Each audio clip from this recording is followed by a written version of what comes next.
রানু নামে এক গরিব কৃষকের একটা বড় টিয়া পাখি ছিল। এই কৃষক সারাদিন অন্যের জমিতে কাজ করে যে খাবার পেত সে খাবার নিয়ে এসে অল্প কিছু নিজে খেত আর বাকি খাবারটা সেই পাখিকে খেতে দিত।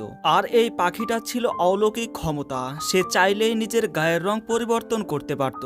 এভাবে কৃষক আর পাখির দিন ভালোই কাটছিল, কিন্তু হঠাৎ করে একদিন কৃষকের ঘর আলোকিত করে সেই পাখিটা একটা নীল রঙের ডিম পেড়ে দেয়।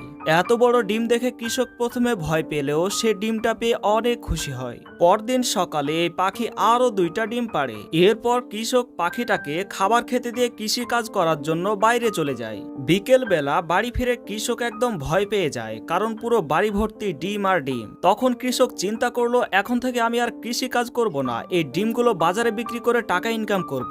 তারপর সে ডিমগুলো বাজারে বিক্রি করে বেশ বড় একটা বাড়ি করে। তারপর সে চিন্তা করলো এই ডিমগুলো থেকে বাচ্চা ফোটালে আরো অনেক বেশি ডিম পাবে সে। তারপর সে পাখিটাকে কিছু ডিমের উপর তা দিতে বলে। পাখিটাও কৃষকের কথা মতো ডিমে তা দিতে শুরু করে। 1 মাস পর সে ডিম থেকে অনেক সুন্দর সুন্দর অনেকগুলো বাচ্চা বের হয়। মা পাখিটা অনেক আদর করে বাচ্চাগুলোকে খাবার খাইয়ে দিত আর অনেক যত্ন করত। কিন্তু বাচ্চা হওয়ার পর থেকে পাখিটার শরীর দিন দিন খারাপ হয়ে যাচ্ছিল।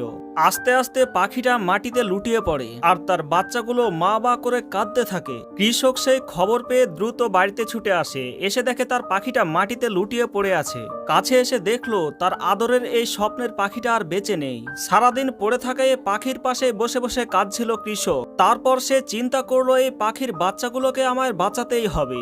তখন সে পাখিগুলোর যত্ন নিতে শুরু করে, নিয়মিত ভালো ভালো খাবার খেতে দেয় আর এই পাখিগুলো দিন দিন বড় হতে শুরু করে। ধীরে ধীরে এই পাখিগুলো অনেক বড় হতে থাকে। আস্তে আস্তে পাখিগুলো তার মায়ের মতো আকৃতি ধারণ করতে থাকে। তারপর একদিন এখান থেকে 2টা পাখি 2টা ডিম পাড়ে। আস্তে আস্তে সবগুলো পাখি ডিম পাড়তে শুরু করে দেয়। তারপর কৃষক কিছু ডিমের ওপর তা দিতে বলে আর বাকি ডিমগুলো বাজারে বিক্রি করার সিদ্ধান্ত নেয়। তারপর থেকে রোজ বিকালে কৃষক 5টা 7টা করে ডিম বাজারে নিয়ে যায় বিক্রি করার জন্য। এত বড় বড় ডিম দেখে বাজারে তোলপাড় শুরু হয়ে যায় আর তার ডিমগুলো তাড়াতাড়ি বিক্রি হয়ে যায়। আর বাড়িতে তা দিতে থাকা ডিমগুলো ফুটে সুন্দর সুন্দর বাচ্চা বের হয়। এদিকে দিন দিন কৃষকের বয়স বেড়েই চলেছে। শেষ সময়ে এসে পাখিগুলোকে বন্ধু হিসেবে পেয়ে কৃষক অনেক খুশি আর এভাবেই তাদের দিন সুন্দরভাবেই কাটতে থাকে।